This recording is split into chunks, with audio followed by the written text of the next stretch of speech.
Hi hello friends, welcome to cooking style channel. இந்த வீடியோவில் நான் ரொம்பவே சிம்பிளான தம் பிரியாணி எப்படி செய்கிறதுன்னு தான் காமிச்சிருக்கேன். இது வந்து பேச்சுலர்ஸ்க்கு ரொம்பவே யூஸ்ஃபுல்லாக இருக்கும். இதோடைய செய்கிற மெத்தட் ரொம்பவே ஈஸி. பொதுவாக தம் பிரியாணிக்கு நம்ம ரொம்ப ஸ்ட்ரெயின் பண்ணுவோம், ரொம்ப வேலை இருக்கிற மாதிரி தெரியும். ஆனால் இந்த மெத்தடை ஃபாலோ பண்ணாக்கா இது ரொம்பவே ஈஸி. ஆனால் இதோடைய டேஸ்ட் மட்டும் ரொம்பவே நல்லாயிருக்கும். நீங்களே டிஸ்பிளேயில் பார்த்துட்ருப்பீங்க எவ்வளோ நல்லா வந்திருக்கு, சிக்கனும் நல்லா வெந்திருக்குன்னுட்டு.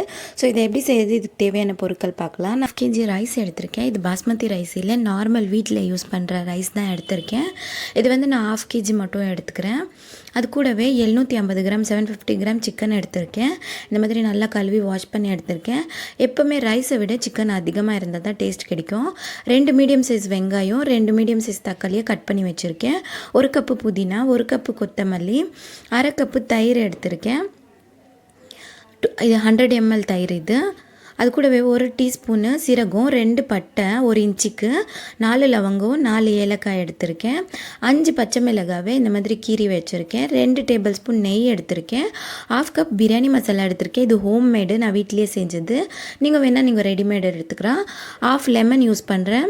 தேவையான அளவுக்கு உப்பு, தேவையான அளவுக்கு எண்ணெய், ஒரு 2 டேபிள் ஸ்பூன் இஞ்சி பூண்டு பேஸ்ட் எடுத்திருக்கேன். ஸோ இந்த பொருட்கள் தான் நம்மளுக்கு தேவையான பொருட்கள். நம்ம அரிசிக்கு ஈக்குவலாக தான் சிக்கன் எடுக்கணும், அதை விட கம்மி எடுக்கக்கூடாது. வேணும்னா சிக்கனை அதிகமாக எடுக்கலாம். நீங்கள் 500 கிராம் ரைஸ்க்கு 750 கிராம் சிக்கன் யூஸ் பண்ணலாம். அப்போ தான் அதோடைய டேஸ்ட்டு நல்லா வரும். இப்போ நான் 2 தடவை அரிசியை நல்லா வாஷ் பண்ணி எடுத்துட்டு இந்த மாதிரி நம்ம 2 தடவை வாஷ் பண்ணி இதை ஊற வச்சிடலாம். ஒரு 1/2 hour ஊறட்டும். அதுக்குள்ளே நான் இந்த மாதிரி ஒரு பெரிய கடாயை எடுத்து அதில் நம்ம எடுத்து வச்சிருந்த எண்ணெயை சேர்த்துறேன். அது கூடவே நம்ம எடுத்து வச்சிருந்த நெய்யும் சேர்த்துட்டு, நெய் காஞ்சதும் நம்ம எடுத்து வச்சிருந்த வெங்காயத்தை சேர்த்துடலாம். இதை மீடியம் ஃப்ளேம்லேயே நல்லா வதக்கிக்கணும். வெங்காயம் நல்லா பொன்னிறமாக ஆகிற வரைக்கும் நல்லா இதை வதக்கிக்கணும். வெங்காயம் எந்த அளவுக்கு வேகுதோ அந்த அளவுக்கு டேஸ்ட்டாக இருக்கும், வதங்குற அளவுக்கு. இதை பாருங்கள், இந்த மாதிரி ஆயிடுச்சு, கலர் மாறிடுச்சு. இப்போது நம்ம எடுத்து வச்சுருந்த இஞ்சி பூண்டு பேஸ்ட்டை சேர்த்துடலாம். இதை சேர்த்துட்டு இது கூடவே நம்ம நல்லா வதக்கிக்கணும். ஆனால் இஞ்சி பூண்டு பேஸ்ட்டு தீஞ்சிடக்கூடாது. இது நம்ம சேர்த்த உடனே இதில் தீய ஆரம்பிச்சிடும். இப்போ இது நல்லா ஃப்ளேவர் வந்த உடனே நம்ம எடுத்து வச்சுருந்த சிக்கன் பீசஸ் எல்லாம் சேர்த்துடலாம். நான் முதல்ல கொஞ்சம் சேர்த்துட்டு இதை நல்லா மிக்ஸ் பண்ணிடுறேன். இப்போ மீதம் இருக்கிறதையும் சேர்த்துட்றேன். இஞ்சி பூண்டு பேஸ்ட்டு வாசனை போகிற அளவுக்கு, பச்சை வாசனை போகிற அளவுக்கு வதக்கிக்கணும். உடனே மிக்ஸ் பண்ணிடக்கூடாது. இப்போ நம்ம எடுத்து வச்சுருந்த பிரியாணி மசாலாவை சேர்த்துடலாம். இதையும் நான் நல்லா மிக்ஸ் பண்ணிடுறேன்.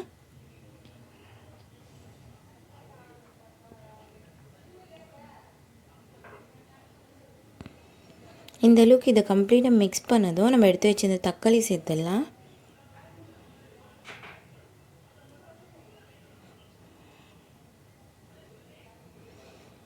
அது கூடவே நம்ம எடுத்து வச்சுருந்த தயிரை சேர்த்துடலாம். இப்போ இதை எல்லாத்தையும் நம்ம நல்லா ஒரு தடவை மிக்ஸ் பண்ணிடலாம். இப்போ இதெல்லாம் நல்லா மிக்ஸ் ஆகி சிக்கனோட மிக்ஸ் ஆனதும் நம்ம இது வேகிறதுக்காக 1 கப்பு தண்ணி சேர்த்துக்கலாம். சேர்த்துட்டு இதை மிக்ஸ் பண்ணிவிட்டு இது கொதிக்க ஆரம்பித்ததும் நம்ம எடுத்து வச்சுருந்த கொத்தமல்லியை சேர்த்துடலாம். அது கூடவே புதினாவையும் சேர்த்துடலாம். இதெல்லாம் சேர்த்து நம்ம ஒரு தடவை இப்படி நல்லா மிக்ஸ் பண்ணி விட்டுக்கலாம்.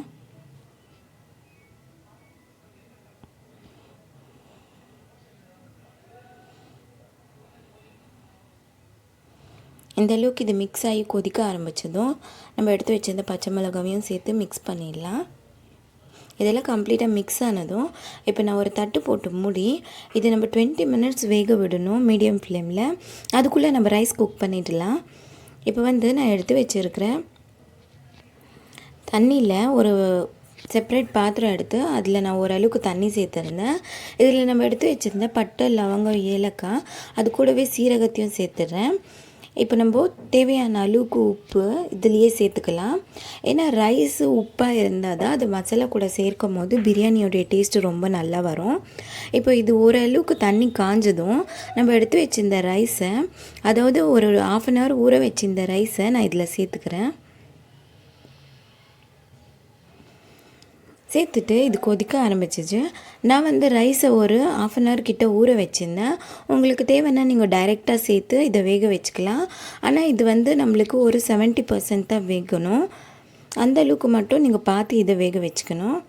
இப்போ இது கொதிக்க ஆரம்பிச்சிச்சு. இப்போ பார்த்தாக்கா ஒரு 70% தான் வெந்திருக்கு. இதை பாருங்கள், நசுங்கக்கூடாது ரைஸு, அந்த அளவுக்கு இதை வேக வச்சுக்கின்னு இப்போ நான் இதை எடுத்து வச்சுக்கிறேன். ஸ்டவ் ஆஃப் பண்ணிவிட்டு நம்ம தண்ணியை ஃபில்டர் பண்ணி எடுத்துக்கலாம். இது கம்ப்ளீட்டாக 70% வெந்துடுச்சு. ஸ்டவ் ஆஃப் பண்ணிவிட்டு தண்ணியை ஃபில்டர் பண்ணிடுறேன். இப்போ நம்ம ஏற்கனவே செஞ்சு வச்சுருக்கேன் இந்த மசாலாலாம் 20 மினிட்ஸ் நல்லா வெந்துருச்சு. சிக்கன் பீசஸ் எல்லாம் நல்லா வெந்திருக்கு. இந்த அளவுக்கு இது கலரும் மாறி இருக்குது.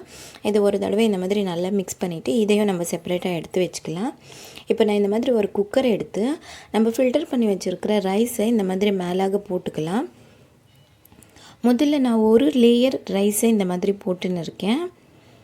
இது மேலே இந்த மாதிரி நம்ம பிரித்து விட்டுட்டு நம்ம எடுத்து வச்சுருக்கிற சிக்கனை சேர்த்துடலாம். இந்த சிக்கன் கிரேவியெல்லாம் இந்த மாதிரி அதையும் ஒரு லேயர் மாதிரி நம்ம போட்டுக்கணும்.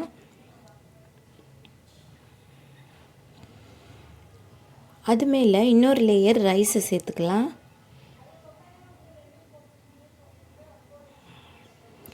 இப்போ இது மேலே இன்னொரு லேயரு சிக்கன் மசாலாவை சேர்த்துடலாம். நான் எல்லாத்தையும் கம்ப்ளீட்டாக இதை சேர்த்துட்டேன். இதையெல்லாம் நம்ம இந்த மாதிரி சமமாக்கி விட்டுடலாம். இப்போ இது மேலே நம்ம லாஸ்ட்டாக மீதம் இருக்கிற எல்லா ரைஸையும் சேர்த்துடலாம். சேர்த்துட்டு இதெல்லாம் இந்த மாதிரி கவர் பண்ணிவிட்டு இது மேலே கொஞ்சமாக கொத்தமல்லியும் கொஞ்சமாக புதினாவையும் நம்ம சேர்த்துக்கலாம். இதெல்லாம் சேர்த்துட்டு இது மேலே உங்களுக்கு வேணும்னா 1லேருந்து 2 டேபிள் ஸ்பூன் நெய் சேர்த்துக்கலாம். அப்படி இல்லைன்னா நீங்கள் அப்படியே க்ளோஸ் பண்ணிக்கலாம். இப்போ நான் மூடி போட்டு இதோட விசிலை எடுத்துட்டு இதை வந்து மீடியம் ஃப்ளேம்லேயே நம்ம ஒரு 20 மினிட்ஸ் இதை விடணும். 20 மினிட்ஸ் ஆகிடுச்சு. இதை பாருங்கள், 20 மினிட்ஸ்லேருந்து ½ அன் ஹவர் இது பண்ணணும். இதை பாருங்கள், ரைஸ் ரொம்பவே நல்லா மிக்ஸ் ஆகிருக்கு. இதோட ஃப்ளேவரும் இதோட ஆரமாவும் ரொம்பவே நல்லாயிருக்கு. தெருக்கும் போதே வாசனை கமகமான்னு வருது. இது எந்த விதமாக தீயலை, அப்புறம் கொலையில் நீங்களே பார்த்துட்ருக்குவீங்க. இது குக்கரில் அடி கூட பிடிக்கல. நம்ம லோ ஃப்ளேம்லேயே இதை வைக்கணும் 20 மினிட்ஸு. மீடியம் ஃப்ளேம் லோ ஃப்ளேமில் மட்டும்தான் வைக்கணும். ஹை ஃப்ளேமில் வச்சுட்டா தீஞ்சிடும். இப்போது இந்த மசாலாவெல்லாம் நம்ம ரைஸோடு நான் நல்லா மிக்ஸ் பண்ணி விட்டுட்டேன். இது கம்ப்ளீட்டாக மிக்ஸ் ஆகணும். நிதானமாக மிக்ஸ் பண்ணணும். அதிகமாக மிக்ஸ் பண்ணால் இது குழஞ்சிடும். இப்போ நான் சர்விங்க்காக எடுத்துக்கிறேன். பாருங்கள், இது இந்த அளவுக்கு சூப்பராக வந்திருக்கு. பார்க்குறதுக்கே ரொம்ப நல்லா தெரியுது. இதோடைய டேஸ்ட்டும் ரொம்பவே நல்லா இருக்கிறோம். இந்த மெத்தடும் ரொம்பவே ஈஸி தான். ஒன்ஸ் நீங்கள் ட்ரை பண்ணிங்கன்னா கண்டிப்பாக உங்களுக்கும் நல்லா வரும். ரொம்பவே டேஸ்டியாகவும் கிடைக்கும். ஸோ இந்த வீடியோ உங்களுக்கு யூஸ்ஃபுல்லாக இருக்கும்னுட்டு நம்புகிறேன். என்னோடய வீடியோ பிடிச்சிருந்தா என்னோடய வீடியோவை லைக் பண்ணுங்கள். மறக்காமல் உங்களுடைய ஃபேமிலி அண்ட் ஃப்ரெண்ட்ஸோடு ஷேர் பண்ணுங்கள். நீங்கள் இன்னும் என்னோடய சேனலை சப்ஸ்கிரைப் பண்ணலைன்னா என்னோடய சேனலை சப்ஸ்கிரைப் பண்ணிவிட்டு பக்கத்தில் இருக்கிற பெல் சிம்பலையும் ப்ரெஸ் பண்ணிவிடுங்க. தேங்க்யூ ஸோ மச் ஃபார் வாட்சிங்.